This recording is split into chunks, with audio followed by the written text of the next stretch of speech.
आपका स्वागत है हमारी नई वीडियो में जहाँ पर हम जा रहे हैं ऋषिकेश। और ऋषिकेश में जाते ही मेरे दिमाग में आती हैं माँ गंगा और इनका उद्गम स्थान जानने की और ज़्यादा इच्छा। इसी इच्छा को लेते हुए शुरू करते हैं आज की वीडियो। उत्तराखंड में कई सारी नदियाँ ओरिजिनेट करती हैं। गढ़वाल रीजन में जहाँ पर बहुत सारे ग्लेशियर हैं, वहाँ से भागीरथी और अलकनंदा ये दो मेजर नदियाँ हैं जिनका नाम हमने सुना होगा। और गंगा ये शब्द का प्रयोग कब किया जाता है? देवप्रयाग, वन ऑफ 5 प्रयाग में से सबसे मुख्य प्रयाग जो बोला गया है, जो उत्तराखंड में है, देवप्रयाग। अलकनंदा और भागीरथी जब मिलती हैं तो देवप्रयाग पर उसे गंगा बोलते हैं। अलकनंदा कहाँ से निकलती हैं और भागीरथी कहाँ से निकलती हैं, इसकी थोड़ी बात करेंगे। हम पहले बात करेंगे अलकनंदा की। तो बद्रीनाथ में एक जगह है सतोपथ, वहाँ पे जो ग्लेशियर पिघलता है वहाँ से निकलती है विष्णु गंगा। विष्णु गंगा और धौली गंगा मिल करके पहला प्रयाग बनाती है जिसे बोलते हैं विष्णु प्रयाग। इन दोनों नदियों के मिलने से जो नदी का नाम हम देते हैं उसे बोलते हैं अलकनंदा। नंदाकिनी, मैं सही बोल रही हूँ अगर, तो नदी आकर के मिलती है, फिर उसे बोलते हैं नंद प्रयाग। नंद प्रयाग है दूसरा प्रयाग यहाँ पर। फिर तीसरा है पिंडार। पिंडार नदी आकर के जब मिलती है तो उसे कर्ण प्रयाग बोलते हैं।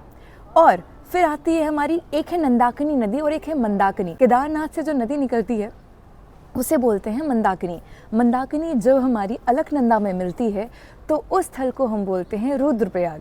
रुद्रप्रयाग में भी नदी का नाम अलकनंदा ही रहता है। ये नदियाँ मिलती हैं पर ये नदियाँ इतनी बड़ी नहीं होती कि इनका कोई नया नाम निकले। फिर आता है आखिरी प्रयाग जो है देवप्रयाग। तो हमारी गंगोत्री से निकल के आती हैं भागीरथी, वो आकर के जब अलकनंदा से मिलती हैं देवप्रयाग में तो वहाँ से हम इसे पुकारते हैं गंगा, गंगा माँ। तो मेरा सफ़र ऋषिकेश में काफ़ी अलग रहा। गंगा को देख करके, माँ गंगा को देख करके जो जीवनदायिनी है, कितने जगह पर ये जीवन दे रही हैं।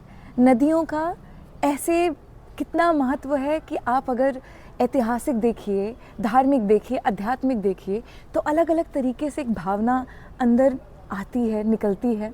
इसी को देखते हुए जब सफ़र शुरू हुआ, ऋषिकेश में बाय बस गई थी। ऋषिकेश हम पहुँचे हैं, नेपाली फार्म करके एक जगह हाईवे पे है, वहाँ पर हमें बस ने उतारा। वहाँ से हमने रिक्शा लिया और रिक्शे वाले ने सुबह के टाइम 100 रुपये चार्ज किए हमें तपोवन, ऋषिकेश में जगह है वहाँ पर छोड़ने के लिए। तपोवन में हम उतरे। वहाँ पर आपको रूम्स डिफरेंट प्राइस के हिसाब से मिल सकते हैं। आप किस तरीके से किस रेंज का रूम देख रहे हैं। वीकेंड पे जाएंगे तो महंगा पड़ेगा और होम स्टेज भी होते हैं। आप देख सकते हैं आपको क्या चाहिए, आप कहाँ रहना चाहते हैं। उसके बाद एक एडवेंचर एक्टिविटी जो मेरा करने का काफ़ी मन था, rafting. Rafting is like one of my adventure activity जो मैं करना चाहती थी।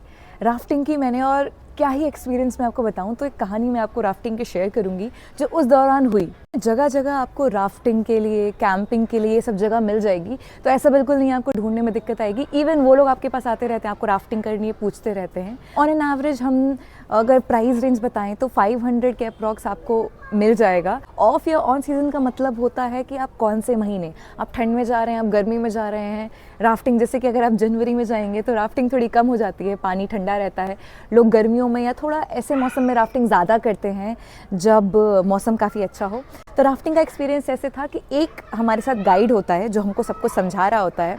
2 गाइड थे हमारे साथ हमारी बोट पर। और बोट पर पता है वो बैठाते कैसे हैं, वो वेट के हिसाब से पहले तो बैठाते हैं एंड आगे जो लीड करते हैं वो ऐसे लोग बैठाए जाते हैं जो अच्छी तरीके से पैडल को पकड़ पाएँ।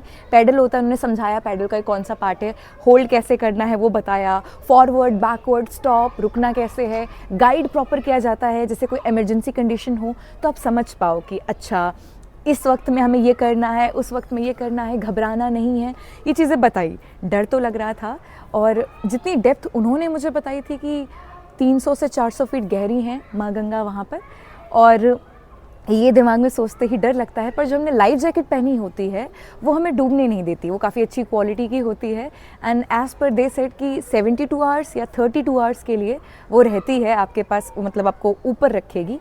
फिर बात आती है वेव्स की। तो हमने 16 किलोमीटर की राफ्टिंग ली थी और लहरें आती हैं।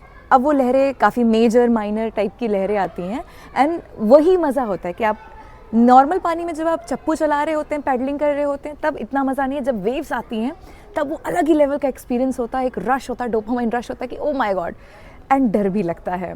तो जो हमारे गाइड थे वो हमें बोल रहे थे जब वेव्स आ रही हैं कूद जाओ, इसमें एक्सपीरियंस करो, कुछ नया करो। एंड मज़े की बात है किसी से कूदा नहीं जा रहा था। और हम अपने पैर भी नीचे फंसा के रखते हैं, बोट का जो ऐसे स्ट्रक्चर होता है, और आपको थोड़ी अपनी बॉडी बाहर की तरफ करके बैठना होता है। हुआ ये, हमारी बोट में से एक भैया आगे को ऐसे थे और वेव आई, लहर इतनी ज़्यादा थी। अब वो कौन सी वेव है, हर वेव का वहाँ पे नाम भी था, उन्होंने बताया भी था, मुझे याद नहीं कौन सी वेव है, और वो पानी में गिर गए वेव में। हम सब तो उनको देख के ही घबरा गए कि अरे क्या होगा, अरे बाप रे बाप, इनका क्या होगा। तो उन्होंने बोला था रिलैक्स रहना, आपको परेशान नहीं होना है। वो थोड़ा स्ट्रगल कर रहे थे, जब वेव्स आ रही होती है ना, पानी आपके ऊपर आ रहा होता है, स्टेबल पानी में तो क्या आप उतर गए हो तो कोई दिक्कत नहीं है। अब ये होने के बाद में हुआ ये कि हमारी बोट तो आगे चली गई। पहले हमने कोशिश की कि उनको हम लें, अपनी बोट में वापस लें, और पीछे बोट आ रही थी, उनको ले लिया गया। एंड भैया का जो डर था वो एकदम से निकल चुका था। पहले तो बहुत डर रहे थे, मतलब हाँ करते हुए, फिर वो रिलैक्स हो गए। अपनी बॉडी को जब फ्री छोड़ दी तो वो ऊपर को आ गए, वरना आप ज़्यादा हाथ पैर मारोगे तो आपका सर पानी में थोड़ा बहुत भी जाएगा तो नाक में पानी जाएगा, आप पैनिक करोगे। उन्होंने कहा था पैनिक नहीं करना है, डर तो लगता है। फिर एक एडवेंचर में एक और चीज़ होती है, वो फिर थोड़ी आगे जाने के बाद बोलते हैं पानी में आप उतर जाओ। वैसे वो वेव्स में भी उतरने के लिए बोल रहे थे, हम में से कोई वेव्स में उतरा नहीं, और भैया को गिरने के बाद देखने के बाद तो और मन नहीं हो रहा था, डर लग रहा था। पर जब हम लोग नॉर्मल पानी थोड़ा हो गया था तो कूदना था। एक है आराम से आप जाओ और रोप होती है, उसे पकड़ के रखो एंड पानी में रहो थोड़ा सा, एंड देन होता है एक जंपिंग। तो जब जंपिंग वाली बात आती है ना, बाकी लोग कूद गए थे, मैं नहीं कूद रही थी। मैं सोच रही थी मैं ऐसे ही उतर जाऊंगी, और एक क्लिप में ऐड करूंगी कि मैं बस खड़ी हुई, मुझे बिल्कुल नहीं पता था, भैया ने पीछे से धक्का दे दिया। बिकॉज वो होता है, आई डोंट रिग्रेट इट, मुझे बहुत मज़ा आया। इवन मुझे लगा थैंक गॉड उन्होंने मुझे धक्का दिया, एक पुश ज़रूरी था, क्योंकि डर ख़त्म हुआ उस चीज़ को लेकर के। कहीं कहीं डरना जायज़ भी है, डरना चाहिए भी, पर जो एडवेंचर आप करने गए हो, अगर आप गाइड की चीज़ों को फॉलो करते हैं, अच्छी तरीके से सब कुछ फॉलो करते हो, आगे बढ़ते हैं, तो कोई दिक्कत नहीं आती। वो एक्सपीरियंस बहुत अच्छा था। हमने क्या किया था, हम अपना बैग वैग रख करके पहली एक्टिविटी जो हमने की थी, हमने राफ्टिंग ही की। बाय द वे, जहाँ से आपकी राफ्टिंग शुरू होती है ना, वो बोट के साथ, जैसे यहाँ पे दिख रहा है, गाड़ी में लेकर के आपको जहाँ से राफ्टिंग स्टार्ट होती है वहाँ लेकर के जाते हैं। वहाँ पर आपको एक गंगा क्लीनिंग टैक्स भी देना होता है, 20 रुपये पर पर्सन के हिसाब से। और ये नज़ारे इतने प्यारे लग रहे थे पहाड़ों को देखते हुए। उन्हीं की गाड़ी में बैठ के आपको जाना होता है, जितने किलोमीटर की आपकी राफ्टिंग होती है वहाँ पर आपको लेकर के जाते हैं, छोड़ते हैं, देन राफ्टिंग स्टार्ट होती है। थी राफ्टिंग के बाद में हम निकले कयारकी। कयारकी एक विलेज है जो ऑलमोस्ट पहाड़ पे, हमने स्कूटी रेंट की थी। स्कूटी हम लोगों को 500 रुपीज़ पे मिली थी पर डे के हिसाब से। आपको सिक्योरिटी मनी भी डिपॉजिट करना होता है। एंड उसके बाद हम स्कूटी से गए थे कयारकी की तरफ। डे के हिसाब से आपको सिक्योरिटी मनी भी डिपॉजिट करना होता है। एंड उसके बाद हम स्कूटी से गए थे कयारकी की तरफ। जब हम तपोवन से कयारकी के लिए निकल रहे थे तो शुरू में रास्ता काफ़ी अच्छा चौड़ा रहता है, लेकिन जैसे आप ऊपर पहाड़ पे चढ़ते हो तो रास्ता पतला पथरीला थोड़ा सा डिफ़िकल्ट हो जाता है। और उतरते वक्त तो आपको और ध्यान रखना होता है, क्योंकि उतरते वक्त हम लिटरली बताएंगे हमने गाड़ी ऑन भी नहीं की थी और वो फिर भी अपने आप चल रही थी। काफ़ी अच्छी तरीके से हैंडल करना पड़ता है, डर लगता है कहीं सामने से गाड़ी तो नहीं आ रही है। पर स्कूटी काफ़ी कन्वीनियंट होती है ट्रैवल करने के लिए। आपको टिकट भी लेनी पड़ती है रास्ते में, स्टूडेंट आईडी होगी तो आपको सस्ता पड़ जाता है, 20 rupees I think student ID, और नॉर्मल 50 रुपीज़ है, 20 या 30 में आई एम कन्फ्यूज़। तो कयारकी जाते वक्त नीचे से, मतलब ऊपर से नीचे का जो व्यू आता है वो बहुत ही प्यारा लगता है। इतना प्यारा नज़ारा। हम जब गए थे तब धुंध थी काफ़ी, तो काफ़ी हद तक चीज़ें नहीं भी दिख रही थी, पर जो पहाड़ है उनको देखते हुए आगे चलते वक्त ऐसे ही बहुत प्यारा लग रहा था। यहाँ पर वाटरफॉल्स, ये नीर वाटरफॉल है जो मैं बाद में गई थी, ऐसे छोटे छोटे काफ़ी वाटरफॉल्स भी दिख रहे थे। और सनसेट का टाइम होने से पहले हमें वहाँ जाना था, क्योंकि अंधेरा होने से पहले उतरना भी होता है। रास्ता थोड़ा ऐसा है ना कि डर लगता है, तो यही सोचते हुए हम लोग चलते जा रहे थे। एंड नीचे हरिद्वार भी दिखता है अगर आप टॉप पॉइंट से देखेंगे, जो सनसेट पॉइंट है वहाँ से। यहाँ से बोलते हैं आपको बर्ड आई व्यू। ये जो आपको दिख रहा है ना, ऐसा सिग्मोइड सा एस शेप की ये जो ऐसे नदी यहाँ से आपको दिख रही है, बर्ड आई व्यू दिखता है यहाँ से पूरे शहर का। और धीरे धीरे हम ऊपर चढ़ रहे थे। हम गांव में तो नहीं गए थे इन जनरल, लेकिन हम लोग सनसेट देखने ऊपर वाले पॉइंट तक गए थे जितना हम जा सकते थे, क्योंकि रास्ता तो काफ़ी हद तक गांव की तरफ भी जाता है, पर हमारे पास इतना टाइम नहीं था, तो हम लोग रास्तों को एंजॉय करते हुए धीरे धीरे पहुंच गए। आप देख रहे हो रास्ता और ज़्यादा पतला होता जा रहा है और आपको थोड़ा संभाल के ही गाड़ी चलानी होगी। आप बुक करके भी जा सकते हो कैब वगैरह, पर ऊपर पहाड़ पर चीज़ें थोड़ी महंगी हैं। खाना और ट्रैवलिंग, ये 2 खर्चे मेन होते हैं, वो थोड़े महंगे रहते हैं आपको, लेकिन हमने एंजॉय किया काफ़ी। आप थोड़ा सावधान रह कर के आप चलाना अगर जानते हैं तो ही चलाइएगा स्कूटी वगैरह। एंड यहाँ से व्यू बहुत ही प्यारा था।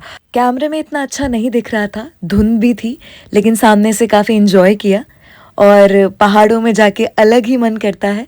लास्ट में मैंने फ़ोटोज़ भी लगाई हैं इस ट्रिप की, जो इस वीडियो में है, देखिएगा ज़रूर। तो पहले पार्ट में इतना ही, KRK के आगे वाला पार्ट, और नेक्स्ट पार्ट में आपको फिर से मिलते हैं। होप सो आपको ये वीडियो अच्छी लगी हो, और गंगा का जो ओरिजिनेट वाला, कैसे गंगा ओरिजिनेट होती है, नाम उनका कैसे पड़ा, और कौन सी नदियों से मिल करके हमारी माँ गंगा बनती हैं, ये आज की वीडियो का खास था। होप सो आपको वीडियो अच्छी लगी हो। अगले पार्ट में हम KRK और थोड़े वाटरफॉल्स देखेंगे, एंड लास्ट में हम लोग गंगा आरती, माँ गंगा आरती भी देखेंगे।